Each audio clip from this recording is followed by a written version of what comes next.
하나님이 창조가 어디서부터 시작됐느냐? 빛에서부터 시작됐어요. 그전에는 혼돈하고 어두운 세상인데 창세기 1장에 보면 하나님이 빛이 있으라. 그러니까 빛이 있으면서 창조는 시작이 된 거예요. 그 다음에 빛 하면 하나님이고 요한일서 1장 5절에 보면 하나님은 빛이시다 라고 얘기했습니다. 그 다음에 사탄은 뭐냐? 그건 어둠이에요. 그래서 우리가 요한복음 1장 8절에 보면 참빛이 세상에 왔을 때 이 사람들이 이 빛을 갖다가 가까이 안 와. 왜? 어둠을 더 좋아해서, 악의 세력을 더 좋아해서. 그래서 빛은 하나이지만 악의 세력은 어둠입니다. 또 우리가 잘 아는 대로 요한복음 13장에 로마서 13장에 보면 빛의 자식들하고 어둠의 자식들하고 나오죠. 그렇죠? 빛의 자식들은 하나님의 아들, 딸들. 그 다음에 성령의 열매를 맺는 사람들. 어둠의 자식들은 악의 자손들. 그래서 육체의 욕심을 따라 살아서 사망으로 내려가는 자들. 아주 확실하게 구분됩니다. 빛의 아들들, 어둠들의 자식들. 그렇죠? 아주 확실하게 이제 구분이 되죠. 이같이 빛이라고 하는 것은 생명이고 어둠이라고 하는 것은 죽음입니다. 우리 예수님께서 가끔 말씀하시면서 이런 말씀을 하세요. 예를 들어서 이 마태복음 25장에 보면 열처녀의 비유가 나오고 또 달란트의 비유가 나옵니다. 그런데 슬기로운 다처녀는 기름을 준비해서 신랑을 맞이했어요. 근데 미련한 다처녀는 게을러 빠지다가 기름 준비하지 못하고 그 다음에 천국 문이 닫혔어요. 그때 예수님 뭐라고 합니까? 너는 바깥 어두운 데 나가서 이를 갈며 슬피 울미 있으리라. 5달란트, 2달란트, 1달란트, 5달란트, 2달란트 받은 자는 열심히 해서 5달란트, 2달란트 남겼어요. 1달란트 받은 자는 아무것도 하지 않았어요. 그래갖고 주인한테 가져오니까 하나님이 야단을 치죠. 이 악하고 게으른 종아, 너 뭐 했냐 말이야 도대체. 이걸 은행에다 갖다 넣어서 이자라도 받아가지고 왔어야 되지 않느냐. 아무것도 하지 않은 1달란트 받은 자를 야단치시죠. 그때 하신 말씀이 뭡니까? 이 악하고 게으른 자가 너 바깥 어두운 데 나가 이를 갈미 있으리라. 바깥 어두운 데가 뭡니까? 지옥을 가리키는 거예요. 바깥 어두운 데. 그러나 우리가 아는 대로 요한계시록에 보면 천국에는 어둠이 있습니까? 없습니까? 없어요. 천국은 빛의 세계예요. 그래서 성경도 빛은 하나님이시고 빛은 좋은 것이고 빛은 생명이고 반대로 어둠은 악의 세력이고 그 다음에 죽음을 가리키는 거죠. 그렇죠? 근데 오늘 우리가 읽은 이 요한복음에 보면은 예수님은 세상의 빛이다 이렇게 말씀하고 있어요. 빛 대신 예수님이다 라고 말씀하고 있습니다. 그래서 오늘은 우리가 빛 대신 예수님을 좀 더 살펴보면서 우리가 성경을 우리 빛 대신 예수님이 오늘 우리 안에 오셔서 여러분과 저가 다 하늘의 빛이 우리 가운데 충만해지는 이런 축복을 받는 시간이 되기를 바랍니다. 오늘 이제 성경이 우리가 요한복음 8장을 읽었잖아요. 근데 요한복음 7장, 8장, 9장은 초막절에 이루어진 말씀이에요. 7장, 8장, 9장은. 그럼 우리나라 달력으로 치면은 초막절이 언제쯤 이게 시작이 되냐면은 9월 말 10월 이때 초막절이 시작돼요. 그러면 이 초막절은 어느 때냐? 추수 감사절이에요. 그러니까 이스라엘 백성들이 추수하고 감사한 절기가 초막절이고 장막절이 되는 거예요. 그런데 이 초막절하고 장막절에는 또 한 가지 뜻이 있는데 뭐냐면 이스라엘 백성들이 애굽에서 나와서 40년 동안 광야 생활했잖아요. 광야 생활하면서 40년 동안 하나님께서 그들을 어떻게 인도했습니까? 불기둥과 구름기둥으로 인도했고 광야는 먹고 살기 힘든데 만나와 메추라기를 내려주셔서 먹을 것을 주셨고 또 뭡니까? 바위를 쳐서 하나님께서 샘물을 주셨고 생수를 주셔가지고 바위에서 나는 생수를 먹고 살았단 말이죠. 그래서 이러한 일련의 사실들을 기념하면서 지키는 절기가 초막절이에요. 그래서 요한복음 7장, 8장, 9장은 예수님이 초막절에 올라가셔서 하신 말씀들로 기록되어 있습니다.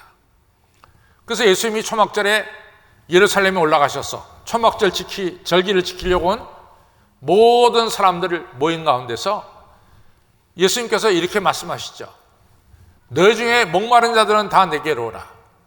내가 너희 배에 생수의 강이 흐르게 하리라. 그 다음에 이 생수의 강은 바로 성령을 가리킵니다. 요한복음 7장 37절에 나오는 말씀입니다. 그러니까 예수님께서 초막절에 뭐라고 말씀해요? 너희가 내게로 오면 너희 배에 뭐요? 생수의 강이 흐르게 할 것이다.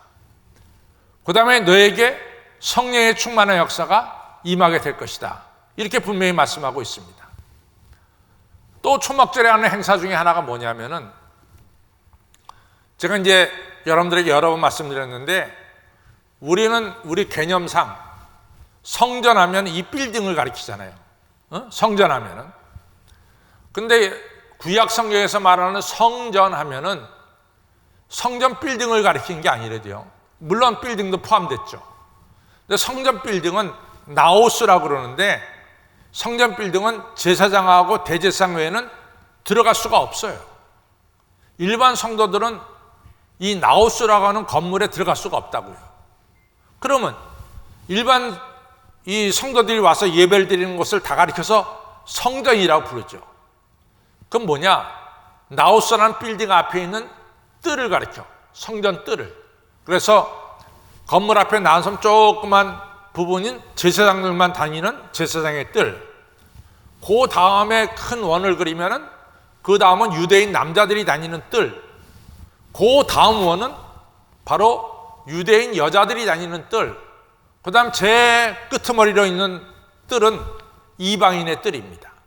그래서 우리가 이제 성경을 여러분들 아시다시피 예수님께서 나귀 타고 예루살렘 성에 입성하신 다음에 제일 먼저 성전에 가셔서 성전 장사하는 사람들을, 비둘기 파는 사람, 돈 바꾸는 사람 뒤집어 봤다는 것을 기억하세요?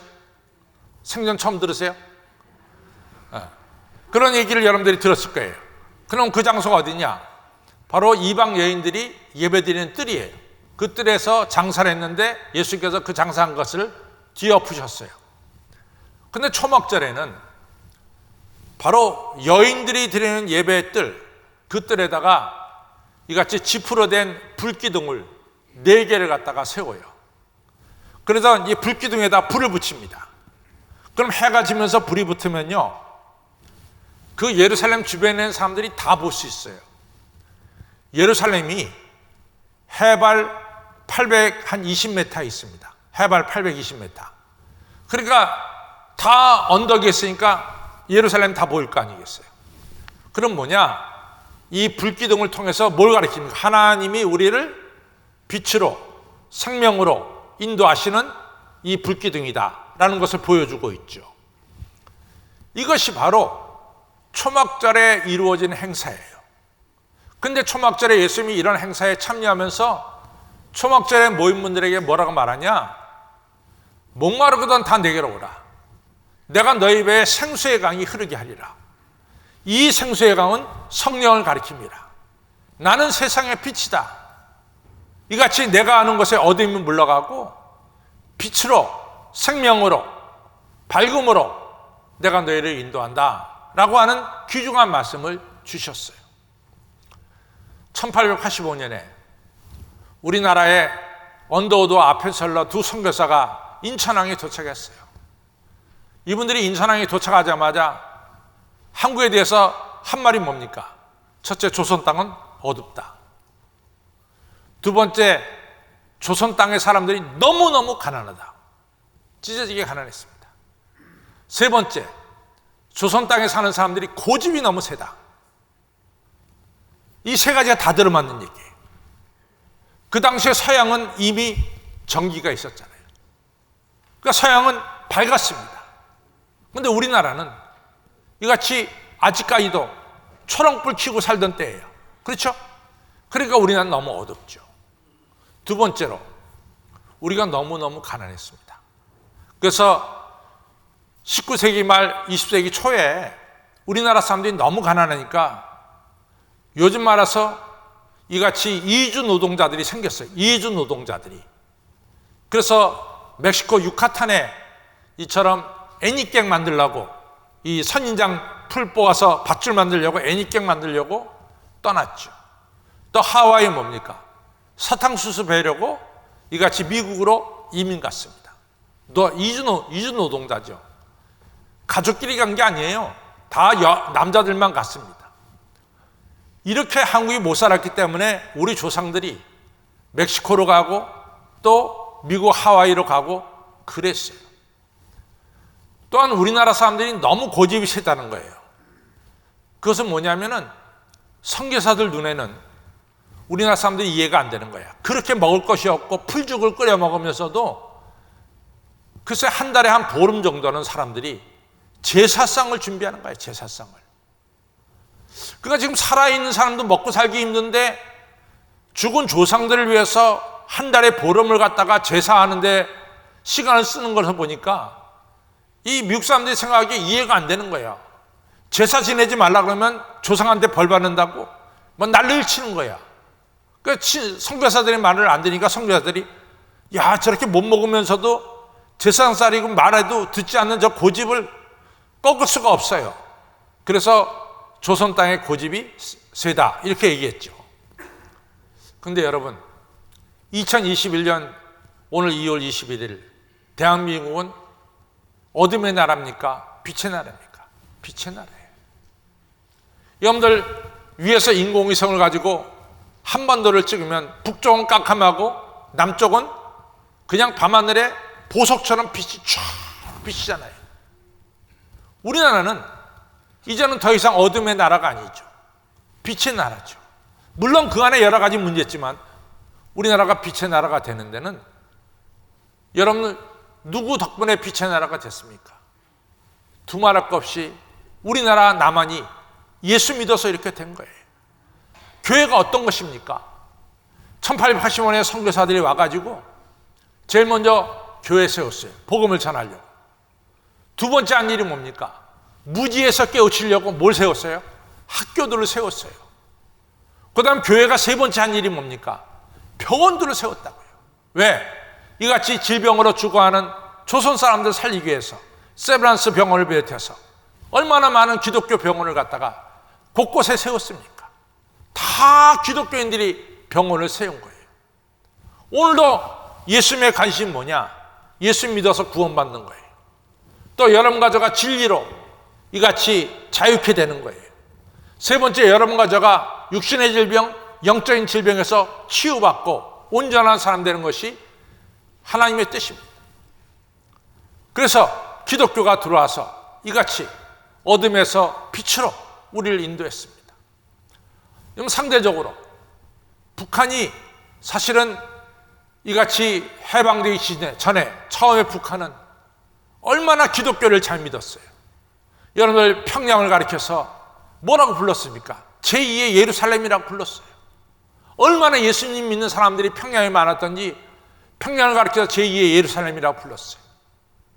여러분들 이같이 함흥 또 이같이 이 뭐 성진, 명천, 길주 이런 이쪽에 다 기독교 학교들이 있어갖고 영생고등학교, 영생중학교 우리가 지금 한신재단에서 가지고 있는 학교들 다 북한 땅에 있는 거예요. 그 당시에는 북한이 남한보다 훨씬 더 잘 살았고 예수님 잘 믿었어요. 그러나 공산당이 지배하고 나서부터 예수 믿는 사람들 죽이고 교회 폐쇄하고 나서부터 오늘 2021년에 인공위성을 띄워가지고 한반도를 한밤중에 찍어보면 북한은 캄캄한 거예요. 북한은 캄캄해, 남한은 밝고 분명히 갈라지는 거예요. 기독교가 들어간 곳에는 빛이 있고 기독교를 배청하는 곳에는 어둠이 있죠. 여러분들 마찬가지로 예수님께서 이같이 우리에게 오셔서 우리를 밝은 길로 인도하는 거예요. 어둠에 있던 사람들을 빛의 사람들로 만들어주는 거죠. 예수님은 우리에게 생명을 주시죠. 야이로의 딸 12살 난 딸을 죽은 자리에서 살리고 이같이 난생의 과부의 아들 청년을 간 속에 들어있는 아이를 살려서 일어나 앉게 만들고 무덤에 들어간 지 4일 된 죽은 나사로를 살리시는 생명을 주시는 우리 예수님이세요. 예수님이 부활하셔서 예수님께서 뭐라고 말씀합니까? 성경은 분명히 말하기를 우리의 부활, 여러분과 저의 부활이 없다면 예수님의 부활도 없다 이렇게 얘기를 해요. 예수님이 부활하신 목적이 뭐냐? 우리에게 생명을 주시고 우리에게 영생을 주시기 위해서 예수님이 부활하셨다라고 분명히 말씀하고 있어요. 예수님은 어떤 분이냐? 예수님은 우리에게 생명을 주시는 분이에요. 예수님은 우리를 죄악에서 자유케 하시는 분이에요. 여러분과 예수님은 여러분과 저에게 빛의 길로, 축복의 길로 인도하시는 분입니다. 여러분, 예수님은 우리에게 생명이 되시고 빛이 되시고 축복이 되시고, 예수님은 여러분과 저에게 성령을 보내주셔서 능력의 사람으로 만들어주시는 거죠. 제임스 심푸스라는 분이 있습니다. 제임스 심푸스라는 분은 산부인과 의사예요. 선생님이셨어요. 근데 이 선생님이 외과 수술도 좀 했는데 수술할 때마다 너무 어려운 거야. 너무 어려워. 막 아파하잖아요. 여러분들, 우리가 마취제가 없이 우리 배를 짠다고 치잔 말이야. 얼마나 고통스럽습니까? 일이 고통스러울 수가 없죠. 저 맨 처음에 위 검사를 하는데 내 누구 따라갔는데 그분이 그래요. 내시경 검사하는데, 목사님, 그냥 위는 저거 없이도, 수면 그거 없이도 조금만 참하실 수 있어요. 그래. 그래서 이제 그 위 들어간 데다가 마취해가지고 이렇게 목에다 마취해서 집어넣잖아요. 관을 갖다가. 내시경 하는데. 나 또 그 말 믿었지. 믿고. 근데요, 내가 정말 얼마나 고통스러운지 이루 말할 수 없어. 죽겠어. 그렇다고 교인이 뻔히 옆에 서 있는데 내가 죽겠다고 소리일 수도 없고. 그 다음부터 이제 수면 내시경 하는데, 수면하니까 한잠 자고 일어나니까 깨끗하게 다 검사는. 여러분들, 이 마취라는 것이 얼마나 중요한지. 그렇죠? 마취제 없으면 지금 우리가 수술 받겠어요? 정말 끔찍하지, 수술 받는다 그럴 때. 이 마취제를 제임스 심푸스라는 분이 발명을 했죠. 근데 이 사람이 발명한 글을 보니까 재밌어요. 자기가 어떻게 발명하게 됐냐면, 하나님께서 이같이 여자를 만들 때 아담을 어떻게 하겠습니까? 아담을 잠자게 했잖아. 잠자게 한 뒤에 갈비뼈를 뽑아가지고 이 이불을 만들었다 그랬잖아요. 그러니까 잠자게 할 때, 잠들었을 때는 갈비뼈를 뽑아도 괜찮다, 이런 생각이 이 제임스 심푸스 머리에 들었대요. 그래서 클로로폼이라고 하는 이 화학 약체가 우리 몸에 들어가면은 잠을 자게 한다네, 이게. 클로로폼이. 그리고 이 양반이 클로로폼을 발명해가지고 마취제를 만든 거예요. 여러분들, 그분 덕에 우리가 얼마나 많은 수술을 받습니까? 정말 감사하죠. 서장로님 위내시경 한 몇 년에 한 번씩 하잖아. 그 다음에 1년에 한 번씩 하시죠. 2번. 그 다음에 또 장내시경도 하잖아. 이게 수면 없이 한번 해본다고 치자 말이야. 얼마나 힘듭니까? 나는 수면 없이 한 번 했어요. 다시는 안 해, 다시는. 누가 뭐라 그래도, 목사님 요즘은 기계가 발달돼서 기계 짧아가지고 들어가는 것도 모르고, 그러지 마. 그냥 수면 내시경 할 테니까 그리 알고 하라고. 한 번 해보면 얼마나 끔찍하다는 걸 압니다. 그 제임스 심푸슨이 이걸 발견한 거야. 그러니까 이 기자가 말하기를, 선생님의 일생 속에서 가장 큰 발견이 뭡니까? 기자는 답이 있어요. 그러면 이 제임스 심푸슨이 당연히 내 일생에서 가장 큰 발견은 이 마취제 발견이다, 이렇게 말할 것으로 기대하고 물어본 거죠. 그랬더니 제임스 심푸슨이 뭐냐? 내 일생의 가장 큰 발견은 내가 죄인이라는 것을 발견했습니다. 그리고 예수 그리스도께서 내 죄를 사해 주셨습니다. 내 일생의 최고의 발견은 예수 그리스도를 만난 겁니다. 아멘. 여러분과 저도 안 그래요? 우리 일생에서 최고의 축복은 뭡니까? 빛 대신 예수님 만난 거예요. 예수님이 나의 인생을 빛으로 인도하셨어. 오늘도 내 마음속에 슬픔과 근심과 걱정이 많을 때 주 앞에 나오면은 주님의 밝은 빛이 내 안에 들어와서 내 어둠을 몰아내는 거야. 지난밤에는 슬픔이 가득했는데 아침에 교회 나와서 예배 드려보니까 슬픔은 온데간데 없고 내 마음속에 기쁨과 감사가 넘치는 거예요. 우리 예수님은 우리 여러분과 저에게 빛을 주시는 거죠. 또 여러분들 아시다시피 모세가 시내산에 올라가서 이같이 율법을 봤는데 하나님의 빛이 모세 얼굴에 서리는 거야. 모세가 한 번도 원하지도 않았어. 그냥 하나님께 나왔더니 하나님의 빛이 모세 얼굴에 서리더니 모세가 내려올 때 보니까 얼굴이 훤하게 빛나잖아요. 여러분들 얼굴이 훤하게 빛나고 있습니다. 예수님 보시는 한. 그렇죠? 우리 한번 옆에 분들에게 얘기합니다. 아이고 얼굴이 훤하시네요. 시작. 얼굴이 훤하십니다. 왜 훤해요? 예수님 때문에 훤한 거예요. 예수님 때문에 훤한 거예요. 예수님은 우리 얼굴을 밝게 만드시고 우리에게 생명의 빛을 주시는 거죠. 이 좋으신 예수님을 우리가 오늘 꼭 모셔야 되고, 그래서 빛 되신 예수님, 생명 되신 예수님, 또 축복의 근원 되신 예수님이 우리 안에 들어와서 여러분과 저가 빛 가운데 거하고 예수님 주시는 생명 가운데 거하고 예수님 주시는 성령 충만을 받고 예수님 주시는 축복을 받으면서 살아야 될 줄로 믿습니다. 열왕기하 5장에 보면 아람 대장관 나아만이 나와요. 나아만이 장이병자야. 그러니까 모든 것을 다 잃게 됐어. 그래서 자기 집에서 일하던 계집종이 이제 우리나라에 선지자가 계신데 그분한테 가면 나을 것입니다. 그 말 듣고 엘리사에게 온 거예요. 엘리사를 만나지 못했어요. 근데 엘리사가 사안을 시켜서 말하기를 요단강물에 7번 담그시오. 7번 담그라고 한 말에 맨 처음에 반항했어요. 저 더러운 물에 왜 내 몸을 7번 담궈? 근데 신하들이 얘기했습니다. 그러지 말고 담그세요. 순종하세요. 7번 순종하니까 어린아이 살결처럼 깨끗해지는 기적의 역사가 일어났어요. 여러분, 우리가 예수님의 축복을 받는 길은 바로 여기야. 첫 번째는 예수님께로 나오는 거야. 이 시간 나오는 거예요. 두 번째 뭡니까? 예수님 말씀에 순종하는 거예요. 순종하는 거. 여러분, 신앙은 뭔지 아세요? 신앙은 순종입니다.